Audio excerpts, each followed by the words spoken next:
Welcome to Izzi Meditates. I am super excited today to introduce our guest. We kind of met on Instagram and I've been following him for a while. So I am super excited to introduce you to Zahir Khan. How are you, Zahir? I'm really well, and thank you for pronouncing my name right. It's amazing. Yes, how many people kind of mess that up. I tend to say just Zahir as in the country, but even then it kind of causes problems and stuff. But there you go. Cool. I'm How are you? so happy that I could pronounce it.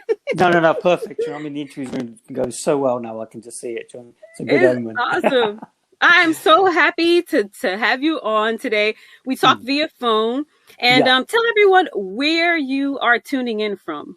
I'm currently in the United Kingdom, a place called Devon, nice. Which is by the sea.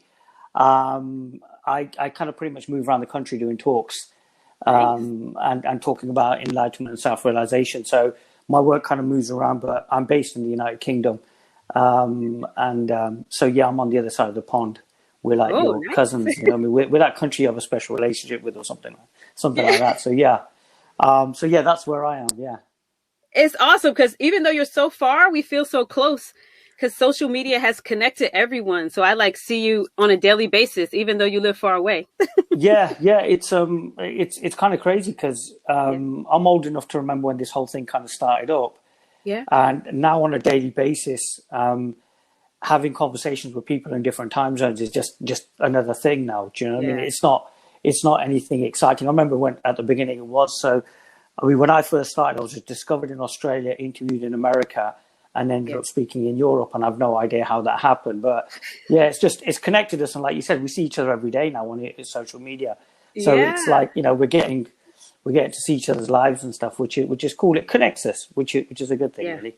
Yeah, it's awesome. I actually learned time zones connecting with you because I had a hard time trying to figure out I've still got the problem. My IT guy's based in Australia, on that day with yourself, it was Eastern Standard Time, but Google was telling me you were 4 hours behind. But I think because you're in Virginia, you're actually 5. So I was like, hold on. It's one of those. I haven't quite got my head around it. Yeah, but I'm kind of getting there. I know you've got all these different time zones in America, so it's like I literally just somehow, I know it's kind of from about 1 o'clock onwards, America comes online for us guys. Right. And then funny. I've got Australia is nighttime when it's morning. So yeah, get my head around it slowly but surely. I write it down. It's easier. Best way to have a visual. So let's talk about self-actualization. For those who don't know what it is exactly, give us a definition of self-actualization. Okay, Realization, sorry. In its simplest form, it's knowing who you truly are. Yeah. The best way to kind of explain it is I spent most of my life looking for this thing called enlightenment that I'd heard of from all these teachers and readings and writings and all of this kind of stuff. And to me, my understanding of it is to live literally without any duality in your life, to live without any veils, and to live as authentically, as truly as possible. And the way we do that is through a variety of practices, whether it's meditation, self-inquiry, just being literally honest with ourselves. And I undertook a journey which was conservative about 20 years or so through different schools and pointers and ideologies and what have you. And then in the end, there was a series of awakenings. And it culminated in about, I think, 2008, just sitting there one day, realizing that everybody was saying the same thing. And that was the end of the search. I wasn't looking for anything anymore. I was literally just home. Since then, I've literally been talking about this to individuals, to groups, across time zones, across countries, and literally just pointing to people as they truly are. So, to me, it's literally pointing to the simplicity of our natural way of being, which is something that we look to try to do when we meditate. Those moments of meditation where we feel truly alive is what our true nature is. Yeah. And I try to demystify that and say, well, that's not something esoteric, but something that we're all functioning in right now. So it's literally to help people to go into that meditation, which never switches off and never, it never starts, it never ends. It is as simple as breathing. As a matter of fact, breathing is a complication in comparison to this, because it's just resting as we actually are. So I think that's about the simplest way I can put it at the moment. Yeah. I'm sure I've simplified it somehow, but there you go. And how do you think, well, and I guess I can say I Mm. began to take a look at my inner self when Yeah, everything around me started falling apart. I didn't really pay attention to me. yeah, And yeah. then when things were falling apart, I was like, Mm. who am I? Like, really, who am I really? And during meditation, I started thinking about, oh, well, that's not me. You know, Mm. my parents said I'm one thing. The school Mm. system says I'm another thing, Mm. and then it came full circle. And I'm like, meditating, reading, trying to focus more on Mm. myself and finding out who I am. And that was, I'm not the things that are on the outside of me, kind of. Yes, yes. Yeah, yeah, Well, yeah. Rumi stated it really beautifully when he said the wound is where the light enters.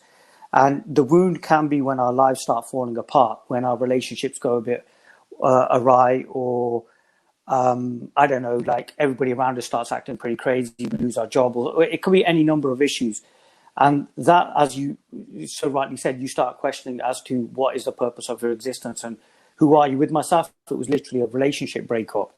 And up Yeah. until then, I'd been a confident young man and I'd got my life completely mapped out. I was off to law school. I was going to become a lawyer. Everything was going to be absolutely great. And over about a 6-month period, my life just fell apart.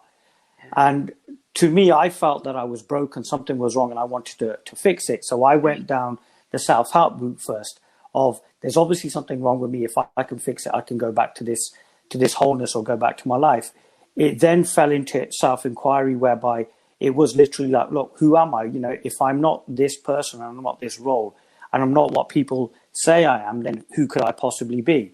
And that started that inward journey, which is why then trying to catch a glimpse of who I actually was why I started this journey of, like you said, like meditating, like reading books, pointers, engaging with teachers, and simply asking, look, what's this all about?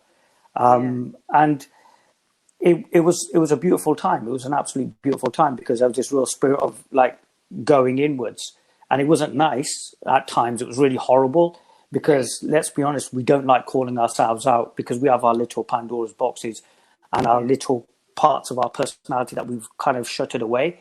But yeah, no, I'm glad I did. I'm glad I did. And now, yeah, I'm here. I had to go through this journey just to meet you all these years later. Yeah, I So know, yeah, it's all for right? you. This is it. Yeah. There's a simplicity in this. And Yeah. I didn't have that before. Yeah. Now I have it, and it helps me to see things better and see things in a Yes. better light. And Yes. there's just a piece about it.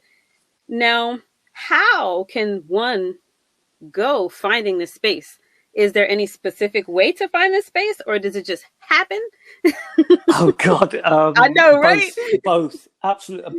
Both. Yeah. We can use techniques and teachings and meditations and methods.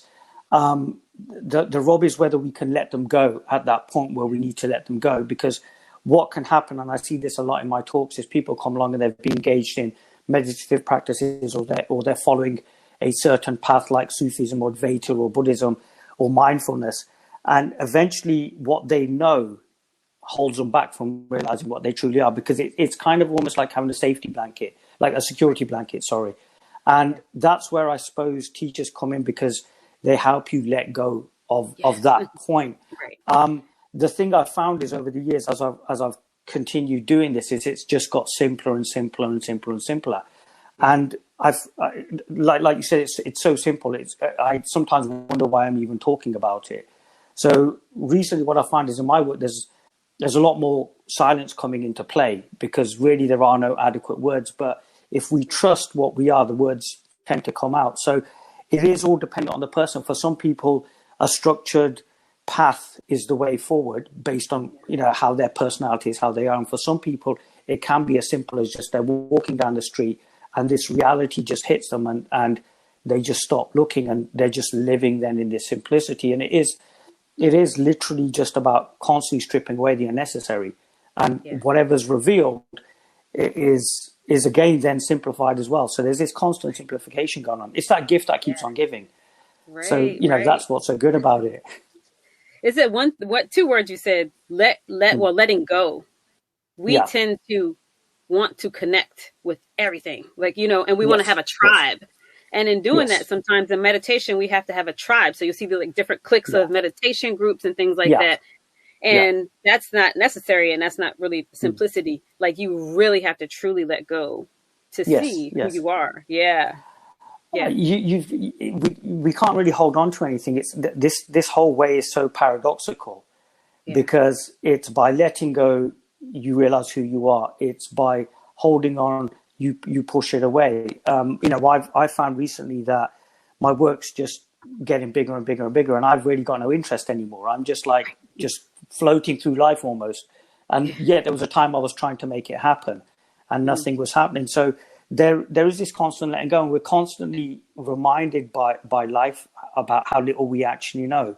So whenever I think that I maybe have a handle on this, life just constantly just knocks me back and shows me how little I know. So I'm finding that trusting life and being in this state of surrender is probably the simplest way. But I know that ask me the same question again in 6 months, it will probably be even simpler because there's just a constant collapsing of any idea we can form about this. Yeah. I can compare the simplicity to, and I don't know if you shop in thrift stores. I love thrift stores. This simplicity is like walking in a thrift store and just finding that awesome thing. You don't go in with an intention. You just walk in like, I'm going to, check things out and see how it goes. And then you walk out with fur that costs like $5. And then you're like showing it off on Facebook and you're so excited. It's kind of like that. Yeah. Like a puzzle came, a piece. I needed this piece and that piece was you and we connected. And now from us, another connection will be created. And it just, and when you let go, your path is just made for you. And it's where you need to be at that time. That's the only way that I can explain it myself. Well, it's life, isn't it? Life is taking care of us. We're life's children. Yeah. And the beautiful thing is life gives us so much more than we can even imagine. It's when we get in the way that we settle for something limited. It's I did a talk in Europe last year, and one of the organizers was like, I know this hotel, and I literally got off the plane and I had absolutely no idea who was going to turn up for this weekend or anything. And then walked into this hotel and I was like, what did you do to get this place? It was absolutely gorgeous. Everybody was walking in going, how did you pull this venue off? And I'm like, wow, I have no idea. I'd love to tell you I had some sort of knowing it, but that's what I've noticed. We plot and plan, but then life plots and plans. And it's like you said, it's like walking into that thrift store. And I had a similar incident in this, it was like this kind of antique store. And I'd literally been walking past this thing for about 6 months or so. And then one day the doors open and I've walked in and there was this vintage, antique kind of vintage book, of about Sinbad the Sailor. And I was just literally drawn straight to it. And I literally went, oh, that's what I've been looking for. Pulled this out, went round the corner, and the book became this like focus of a talk that happened randomly with people who just started gathering. And the book being in my hand was needed. So, I'd gone past this shop so many times hoping to go in there because it had some amazing stuff. But then found the thing I actually needed. So, like you said, the connections I was made. Like, look at this connection, the way it's just so beautifully come together. I mean, I absolutely loved it when we initially talked and you said, I've been trying to talk to you for a while. And I'm like, that's really interesting because I hear that every single day. People are like literally, we're trying to get hold of you. But I kind of realized that life would always bring like-minded souls together at the time that it knows it's perfect. And look what's come out of it. Something as beautiful as this is now forming. So perfect. I literally got in the way of myself. I was just like, no, I can't reach out to him because I'm not that level of meditation teacher. I kept putting into my head, I'm not that level of this and I'm not this. You know what I mean? Yeah. And then it was just like, one day, I forget what I was watching. I was just like, I'm just going to reach out to him and see, and we just clicked like right away. We were just talking about everything. It was so natural. I think we should have just recorded the telephone conversation last week. I think that was just like, that was the interview there. I came off an hour later and I thought, I just did the interview. You might as well just but I think it's literally, but see, I find that kind of quite funny because I don't see myself as some sort of like meditation teacher or something like that, or something, anything too special. So I'm kind of constantly surprised when these things happen. It's like I recorded another podcast a couple of weeks ago, and the guy was a yoga instructor, been doing it for absolute years, really well learned and everything. And he was like, I'd like to do a podcast with you. And I'm like, why? But I just enjoy the innocence of these kind of connections where you just get to explore and play. Sooner or later we'll have to, grow up and do sensible talks. But, this to Right. me is just perfect, just that innocence, really, because I think that attracts people to want to meditate or come into their natural being when it's demystified and simplified from that. It is Yeah. literally just being as authentic and real as possible. I mean, to me, Yeah. that's perfect. I love it. I've Mm. seen like most of your YouTube videos and then like all of Wow. your quotes. Yeah. So tell us Yeah, about yeah. your Mhm. books. Okay. Tell- I wrote two books. Mhm. The first one's called Falling into the Mystery.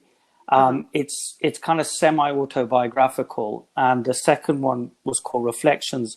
Both books took me 2 weeks to write, and I always say that I never wrote the books. I literally they wrote themselves. The first one was Wow. Falling into the Mystery was written in 2012, and Yeah. I'd get up one day. I got up and every day for about 2-3 hours, I'd just sit in front of a laptop and type away. And then I wanted to delete the book because to me it wasn't a spiritual book. Right. So I just got rid of the book, but somehow the book kept surviving. Like it just kept ending up on computers or laptops that I had. And about 2000, I think 2016 or 17, the Yeah. the book like published itself literally. My partner took a look at it and she was like, "You've got to publish this book." And so I self-published it, and I thought, well, it's going to be one of those vanity things. No one's really going to read this, and it's literally gone all over the world. There's a Yeah. place in London called Watkins Bookstore, it's like a world famous bookstore, and it doesn't matter who you are, you've got to do a talk in Watkins. So you get people like Yeah. Deepak Chopra and Eckhart Tolle who go in to Right. talk to 10 people. It's this cute little bookstore in Charing Cross in London. And I actually went there and did a talk about that as well. So that's on their Yeah. YouTube channel. And what's really interesting is I wrote the book and I couldn't really accept it. Like I Mhm. had a really hard time accepting that Right. this book that's a story. It's kind of like a story, spiritual journey, some ideas about self-realization, and there's a bit of a love story going through there as well. Oh. And I couldn't accept that this book was doing really, really well. And I think I'm still in a bit of shock because sometimes what happens is people write books and they don't realize they've written the book. Yeah. But it's still going strong. People keep finding it and sort of like saying it's a really simple book because it literally reads like a story. Yeah. But there's something I keep getting told it's profound and everything. And then the second book, Reflections, that came out about a year ago, and that was just a series of poetry. So it was literally a book on poetry. I used to write poetry years ago when I was younger. And the educational system and parents being the way they are, they were like, when are you going to grow up and get a proper job? And you can't do this writing nonsense. So I stopped. And Reflections again wrote itself over 2 weeks. I literally wrote it on the iPhone. I was literally walking down the street and something would come to me and I'd write that. And again, it's kind of like it's a subtler book than Falling into the Mystery because Reflections is more. I kind of one of the things I write in it is meditate with it as well. So literally read it the way you want to, and it's a shorter book as well.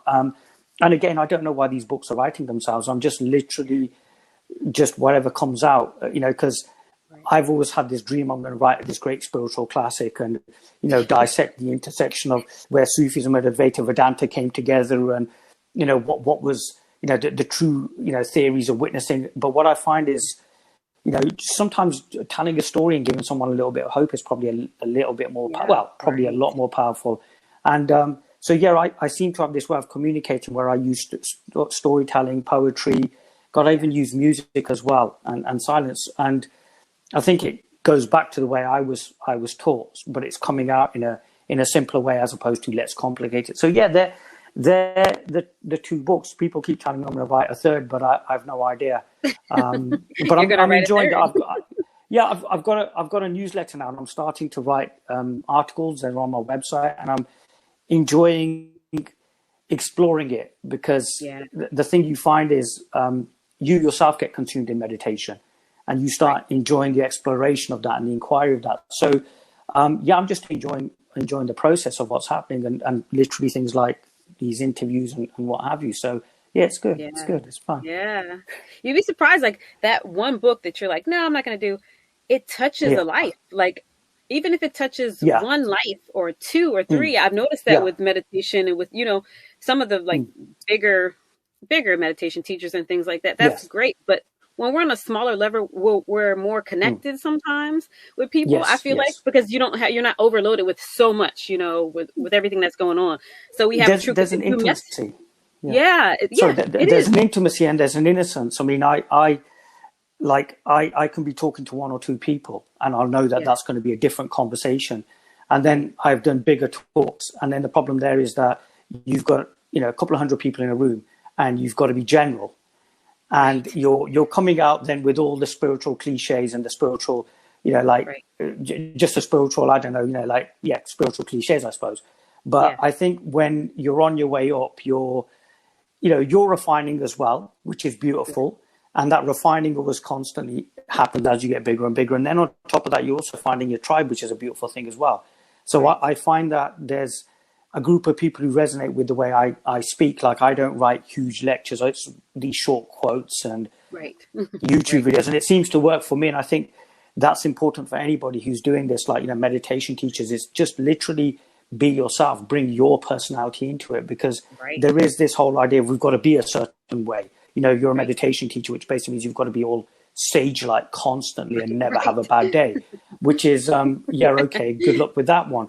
But yeah, we find, it's just the way, like, last week, the way we started talking and we went, Yeah. God, we went everywhere and Yeah. anywhere. And there was just this instant click, and it was your personality, my personality. We were joking about, I think, polo ponies at one point, and going to tea with the Queen and things like that. And then you were telling me about Chester, and I actually Googled it afterwards, and it was great. I was like, oh my God, this place looks amazing and stuff. And then, you sent me like a short clip of a chicken, and I was like, she wasn't joking. I love the fact that I had all these misconceptions as well. It was like, great, America, they're all going to be like this and stuff. And then Right. I think at the end you went, you have a great day now. And I was like, oh wow, I love this. So I love that, because I learn and Right. stuff from everything, and which Right. to me is beautiful, really. Yeah. Otherwise, I'm going to be coming out with lots of American cliches and just offending people badly. It's funny. This is why I pop into all different types of meditations, because I don't want to get stuck feeling that I have to do things a certain way. Like even with my intro, I don't feel like I have to have like this certain kind of music. Sometimes it maybe have a little hip hop edge to it or whatever, but I find that being myself is the best way to be. And with those quotes, I love the quotes. I use your quotes as mantras. Because get out of it. Seriously? Yeah. So where do I send so the bill to then in that case? Sorry. I said, where do I send the bill to then in that case? Yeah, no, you know what it is? I again with those quotes, this is how little I know. Again with those quotes, I was having a hard time with them as well, because I was looking at other meditation teachers and they'll write reams and reams and reams. And I was doing a talk in Liverpool. It was crazy. There was a friend of mine and her husband runs a martial arts academy. And she was like, would you like to do a talk then? I thought, I've talked in some unusual places, but a martial arts academy sounds great. So I've walked in there, there's all these samurai swords on the wall, and I'm thinking, if this goes wrong, I'm going to have some problems here. And there was a guy who turned up and he literally said, he goes, those short quotes that you put out every single day, he goes, they really help. I was like, I've been trying to go for something longer. But he was like, no, he goes, it works. But again, it goes back to your personality. As you change as a person, as you mature, then the way you're going to communicate about this is going to change as well. I think if we'd met 5-6 years ago, we couldn't have had, made this work. We just couldn't have made this work. And now we're at that place where, life has just, this intersection's happened and life has brought us together and said, well, the two of you talk, and it's flowing as and how it needs to flow. So it's cool. Yeah, no, the short quotes are good for me, because what I do is I start my morning, I do my meditation, and I might go through your page and I'll pick out a quote that resonates with me for that day. And so I keep it in my head. And if it's too long, I can't remember it. But if it's short enough, I can say it throughout the day. So whenever I'm feeling a certain way, I'll say the quote. Or if I have a meditation, then I'll say, this is a thought I'm going to lay on the table before we get into meditation. Here is this quote. And then we kind of sit and use that as an anchor. So that's why I love, you'll see a lot of quotes on my page all the time. Do you know what it is? The world's getting faster. And even I've noticed as well, people don't have time to sit there with long, like quotes long essays about this stuff. And I think somehow this is naturally kind of, because when I first started, I was speaking in Glasgow, and it's a big city, and the people are like, lovely people, really genuine, but they'll call you out if they think that you don't know what you're talking about. they've no hesitation in calling you out. They're just like, mate, no, I don't think so. Well, it's obviously a bit more stronger than that, but hey, we're doing an interview. And the thing I found was it just worked. It just worked perfectly. And sometimes I'm talking to someone and something will come out and I'll be like, oh, I'll tweet that. And then somebody will say, oh, you know what? I really needed to hear that today. So then that kind of makes me realize that you've just got to trust whatever comes up in the moment. You just literally just trust it. It's like this morning I was running around, got some bad news. I was like, oh God, what's going on here? I thought this was going to be it. And then all of a sudden, just life being the way it is, it was like you've got an interview and all of a sudden now we're talking and it's just kind of disappeared. So yeah, perfect. Yeah. Absolutely perfect. Yeah. Really. And I think every different original way of teaching, my way is completely different from your way. It doesn't mean that it's right or wrong. It's just my path and this is how I feel. And I'm going to pick up whoever is going to connect with me. You know what I mean? That's how I see it. And that's the way of just being yourself. But you can tell that from your energy. You can tell that from your energy and the way you are in this interview.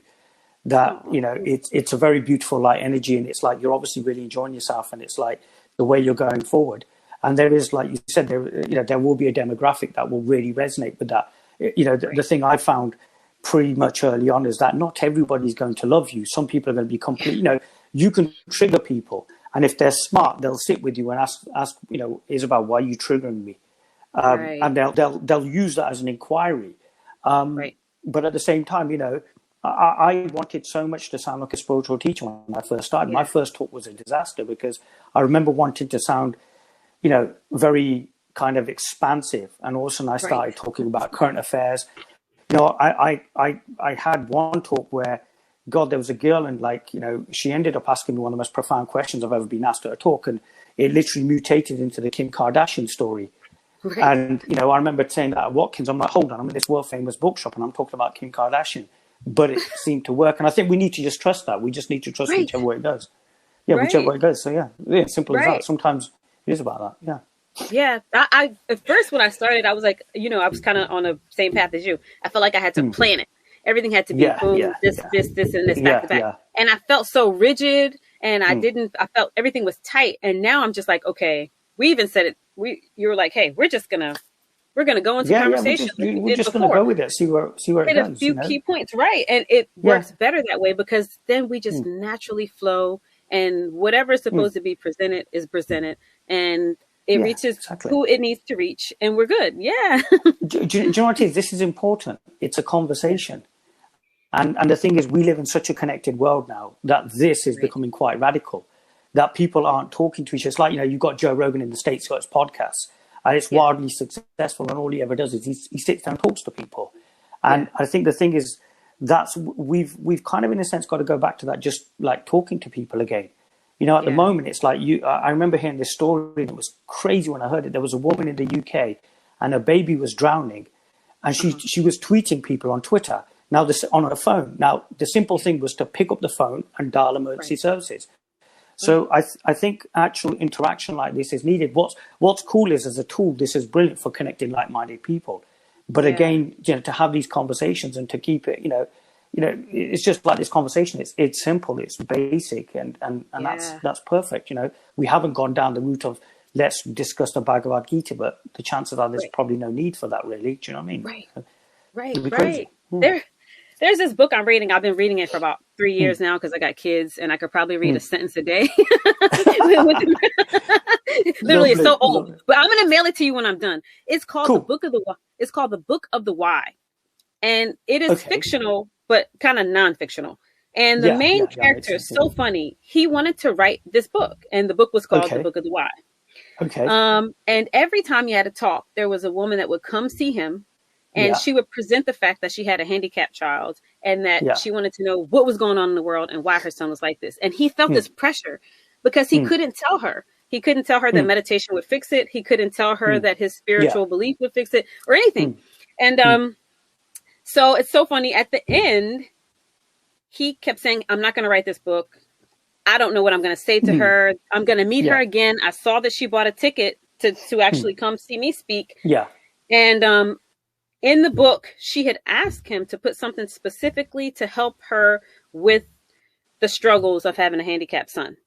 Well, when he wrote the book, he didn't put anything in there that he could think of. So when they Yeah. met for the last time, she came up to him and he's like sweating, like so Yeah. nervous, so Yeah. upset. He's like, oh my gosh, this lady's coming. I didn't write anything about, her Mm. situation. And guess what happens? She gave him a hug and she said, I thank said you. this. Yeah. Yeah. Because in that book and in our journey, we sometimes think that what we do is not the right thing or what we're Oh supposed to God. do. Yeah. Yeah. When in fact, it actually helps other people. You know what I mean? So I love, Yes. Yes. I still got half of the book. So I'll give it to you in 2022. I'll mail it out like right.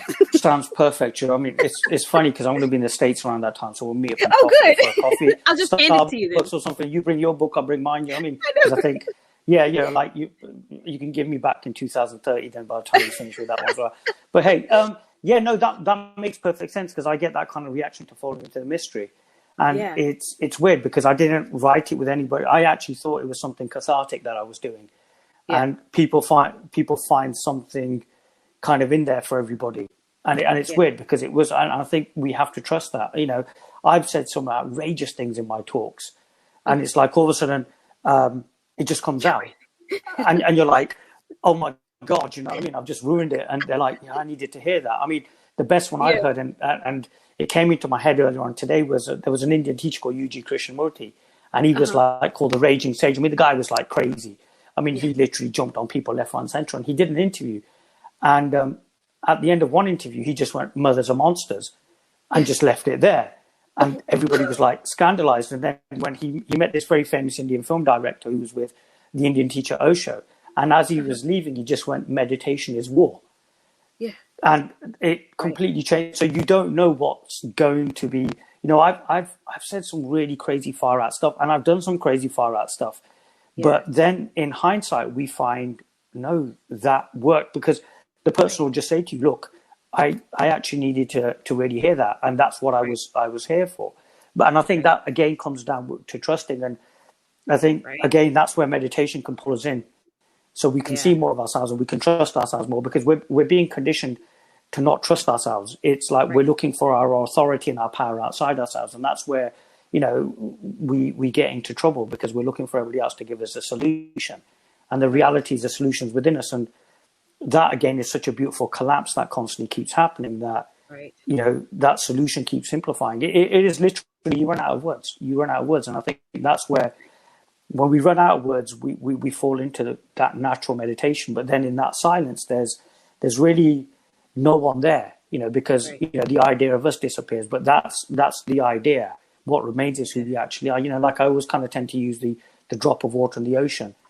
When that drop hits the ocean, it reunites with what it truly is, and then that then becomes expansive. So that to me is that meditation. But that meditation is just our natural way of being, and I think we use our techniques to get to there, and then we finally take everything we have and we just drop it because it's all great, but it will never really adequately explain us. I remember once saying to someone, if I could give you a glimpse of who you are, that would be wonderful, but you can't. That's something they have to experience for themselves, because then the beautiful thing is that they're empowered. The last thing you need is followers. It's really to help people open up to themselves. When you create that situation where there's followers, that's where there's danger and stuff, and that's where you go to the world of cults and stuff, which is not cool. Because I've been down that route as well, and I've seen how people just give away their power. But what's nice now is there's this generation of people who are like just really enjoying, like yourself, you're enjoying what you're doing, and it's put you on a path. You're going somewhere, and it's the same thing here. It's just literally, I'm enjoying what I'm doing. People are turning up, and I keep saying, the answer's right where you are, and then that just starts that conversation and that silence, and eventually they kind of go, oh, yeah, you're right, I'm enough, and you're like, yeah, pretty much, and then we kind of need more people realizing that they're enough. And then that will reverse what's going on in the world, and that will be something that no doubt will come to pass. Yeah, Who knows? that's definitely important to feel like you're enough. And I never I was just sitting here thinking when you were talking about silence. I never knew silence was a thing because it was always busy, busy, busy. You got to finish high school. When you finish high school, you got to go off to college. When you finish college, you got to get that career. You got to be a boss. You got to be this. You got to be that. And so it's constantly going. And I didn't realize it till now that I didn't enjoy that stage because I was too busy making it happen to go to, I It's wasn't your in that happiness is in moment. the next moment. Yeah, your Right. happiness is in the next moment. It's like, I will work hard and I'll get a degree. Great, next moment. Yeah. Then I'll go get a job, next moment. Then I'm Right. going to meet someone and I'm going to get married, next moment. And then the Right. beautiful thing is, I'll have children, next moment. And then the Right. relationship goes wrong. All right, next moment, I've got to get rid of them and stuff. And I remember having a conversation with a lawyer about that, and she told me about her plan. And her Yeah. plan had been, she was going to become a lawyer. She was going to be married, have children by mid 25. I go, how old is she? Because I'm now 30. And Right. she was being woken up by emails at 4 o'clock in the morning from her boss, Yeah. where she was literally starting her day. And I think I've accomplished more in my life in the last 5-6 years since I started talking again. And the funny thing is, most days I don't even feel I'm doing anything. It's like this has been the most productive time of my life, and I don't feel I'm doing anything. I'm like, kind of, when am I going to actually sit down and do some work? Because one thing leads to the next thing and the next thing, but it's always happening in the moment. Right. And the more you're in the moment, the more life comes to you. Then life comes to you. You don't really chase life, but that again is peer group pressure, family conditioning, educational system, which has taught us that we're going to go to the end and then we're going to retire. So by the time we retire, our bodies are so. I remember meeting someone from the US Army, and he'd retired, but he had this job and it was a really stressful job. And he literally turned around and goes, if my body shuts down or slows down, I'm going to die. Yeah. So what we've got to be able to take people like that and manage them down slowly but surely, so they can actually be present. Because if I had £1 for everybody or $1 for every time I met somebody who's living at 300 miles per hour, I'd be retired now. I'd be retired, because people, I think a lot of it's fear, and a lot of it's they don't question as to why they're rushing and rushing and rushing. They never do. And like you said, something has to break down for life to get attention. And then what life does is it smashes a relationship, smashes a financial situation, just to say, excuse me, I'm here in the room and you need to pay attention. And it's the amount of professionals I see, really successful people get to the end of their career, and then you see them in rooms trying to meditate because they realize that they were sold this false bill of goods. And at the end of it, at the end of the rainbow, there wasn't a pot of gold. There was just a nightmare. They got the money and they got the houses, but this was all meant to give them that satisfaction, there's just that moment. And it didn't. And that's where, meditation is going to give you that satisfaction constantly. Whereas, you buy a new Bugatti, you're going to feel great for about a couple of hours or a couple of weeks. And then afterwards, it's just a car. It's just a car. So you have to, you're like a junkie, then you have to keep kind of increasing your fix. And that again comes from not feeling that they're enough. We've just been conditioned that if we have the right thing, I was reading something about a man called Edward Bernays, who was, I think, the nephew of Freud, and he was brought in by the big companies in the 1920s after the Depression to get the economy started again. And all he did was he literally framed people's behavior, whereby once upon a time we wore what we needed to wear, we ate what we needed to eat, and we slept and ate, and we lived a normal life. And he literally reframed that behavior to say, no, you need to have these things to prove you're worthy. So, for example, if you put a model, if you put a good-looking model on a car, it will sell more. And yet, most people will deny that it's the woman that's, the good-looking model displayed on the car that's actually made them buy that. So, it's just this conditioning to make us constantly move, and constantly be doing something. This is scary.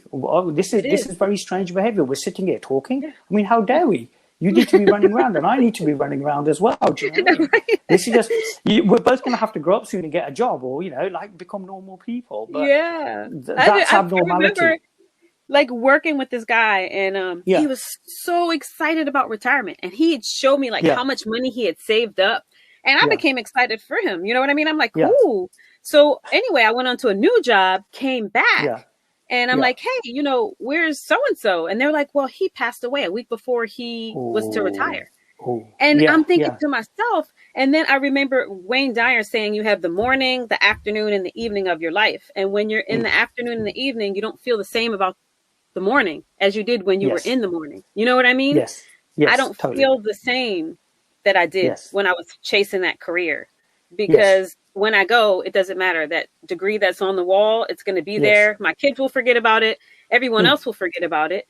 Yes, it's yes, the experiences that we had together, like us yes, talking and yes, connecting, that are most yes. important, and what I leave with you. So if Mm, today I were to mm, close my eyes, I would mm. have left something with you that you could pass Yes, on. And then yes, tomorrow, if you totally. were to close your eyes, then you would leave Mm. something to pass on to someone else. And I I think think, that's what it's yeah, about. We're yeah, custodians. We're that's custodians. the That's most all we important really thing. are. And Yeah, I think that's why, I mean, we all have to do the dance. We've got yeah, to do that dance of like, got the house, the car, and all of that stuff. And then one day, I think we find out what's really, really important. And yeah, that's when we really do. I think that's when we discover our purpose, and that's when we do our life's work. So you're doing your life's work now. right. And it is, I mean, based on just the discussions that we had last week, Yeah, what a way to be doing your life's work, because you're talking to a certain demographic, but you're in a certain place, and you seem right. to be at this beautiful, gorgeous crossroads where Yes, you're kind of saying, look, something. And the beautiful thing is when you find your purpose, you don't want to hoard it. You want to share it. right, There's such a joy in sharing this, and sort of like saying, hey, this is who you actually are. And if, right. like you said, if one person can take that from you, then I think there's that saying, saving one life is like saving the world entire, and it is Yeah, literally about saving people's lives now. And yeah, that may sound dramatic, but it's not, because I think a lot of us are sleepwalking through life, and we need either a health problem or a relationship problem or something to wake us up, and right. that's quite scary. That life has to now take extreme action against us, and yet, if we trace all our lives back, we came from simple times where people were very, very wise, and there was Right. connection in the community, and we didn't need to even talk about this, because this is how we, literally Right. used to function, and it's about that, coming together, but in a nice, beautiful, organic way. Like, I absolutely love, going back to that point you made about, I was going to contact you, and I've been trying to contact you for a while. And I don't know why that's happening with so many people, but I'm sure if life wants to give me the answer, perfect. That would be Right. wonderful. I'll understand why. So yeah, no, it's Right. great. It's great. Oh my God, man, we're having like a grown-up conversation here. This is so cool. Sooner or later, we'll get onto what we were talking about last week, I and then this know, thing will just right? I degenerate, could keep hit you. I downhill could and stuff. keep you on here forever. And I know that Cool. you'll have to go soon. So I'm going to Yeah. ask you to Yes. to bless us with words that could encourage our community. A thought, a quote, or Yes. something that you. Yeah. Okay.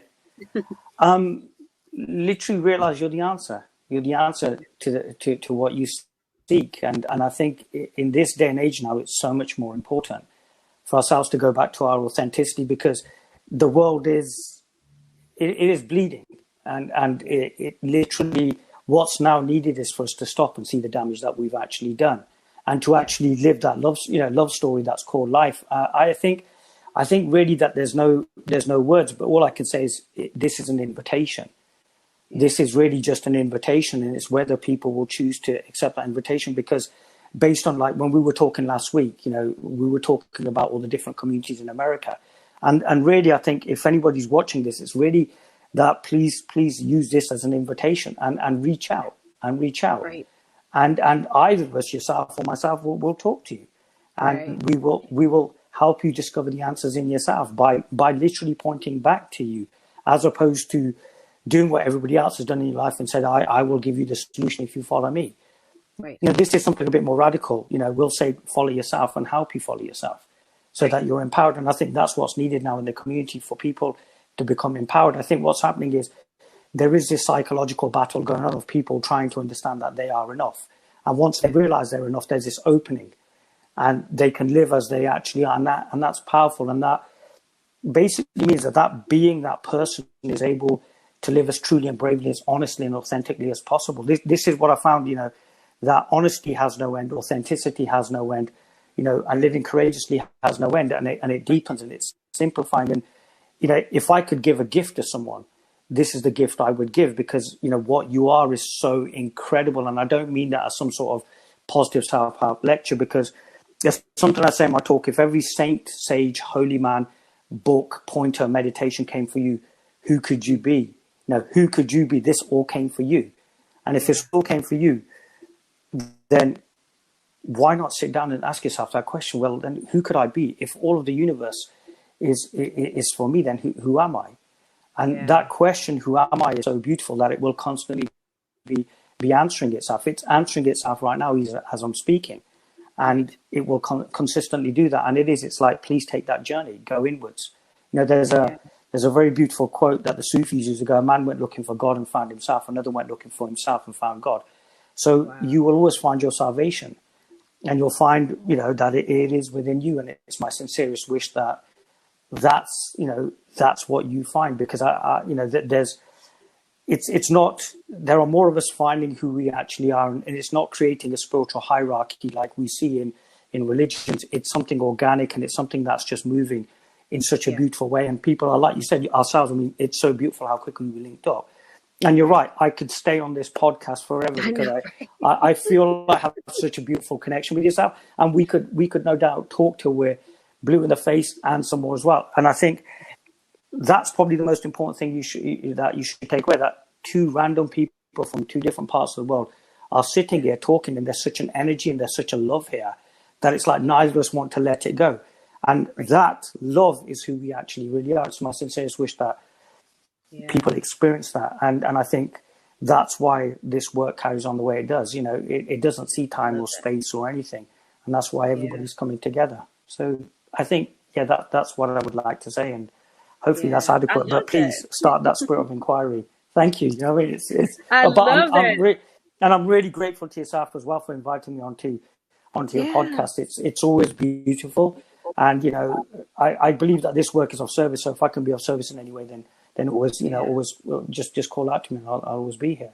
But, I thank know you so that much. Someone's out there and they're going to hear this. And I know that it's going to touch them, and it's going to help them to look within and to find that simplicity and to find that peace. Yeah. I met some incredible people on my journey, and they just lived in this spirit of giving. And I'm humbled and I'm grateful, because I'm in a bit of a position now, and I don't feel that I'm anything special. And I feel that I met some incredible beings and incredible teachers along the way. And really, this is just, going back to the point you said, that you may give me something, and then I may then take that and be able to narrate this to somebody, and somebody may say, so there's the way home. And like you said, as we're going down our journeys, we always find that relevant person who has that next bit of the key for us. And then, we then go forward. And I think that's because we live in this space of openness. And, it's just credit to all those who came before us and have just kept telling us. I mean, we're at the beginning of a beautiful relationship, and, it's crazy, I don't know where it goes, but that's the thing, that not knowing, I think there's a real beauty, as opposed to trying to control anything. So, This will not be the last time that we meet. No, I don't think it will. I think we're going to be having some conversations, because I think, honestly, I think there's more we can talk about. And I think this is that initial thing, and it is that, you're playing that dance, you've got the camera and everything, and then sooner or later people fall into sync, and they kind of start opening up. So I'm looking forward to wherever this takes me, and wherever our conversation goes. I'm more than open to seeing where we can explore this. So perfect. I love it. So at the bottom of our screen, we have where you can find Zahir Khan on Instagram, but can you give us other social medias that we may not know of? Yes, I'm also on YouTube, again, just with my name, Zahir Khan. I'm on Facebook, again, with my name, Zahir Khan. And my website is called fallingintothemystery.com. And that's where pretty much all my links are, videos, the books, writings, and just general observation. So I'm pretty accessible, and I hardly sleep nowadays. So it's like kind of cool. You can just kind of hit me up, wherever you find me. I'm in Twitter. I'm pretty much everywhere. So I'm an easy enough character to find. It's just literally you take that name, you put it into any of these social medias, and Google no doubt right? I'll show. Literally Google me. It's just I'm pretty much, I don't know, whoever's meant to meet me will meet me, and whoever isn't won't. So it's kind of cool, and no doubt you and I will one day meet physically as well and everything. Cause, I'm looking forward to that. I'm kind of starting to travel now. There's plans to start moving across Europe again, and there's a big mindfulness festival that happens on the Isle of Man. So, and there has been talk about coming over to the big US of A as well. So nice. Who knows? You know what I mean? Well, don't let the I like to eat, so I'm going to take you places to eat. Listen, we're on because I used to watch this. I like breaking bread with food people years ago. Oh no, I used to watch A Man versus Food years ago, and he would Yeah. do these kind of like these burgers with chili sauce and all this Oh stuff and yeah. everything. And I'm I've gonna got a take you bit. to the yeah. Listen, we are on. I'm I there. gotta make Do you know sure what I that mean? we eat.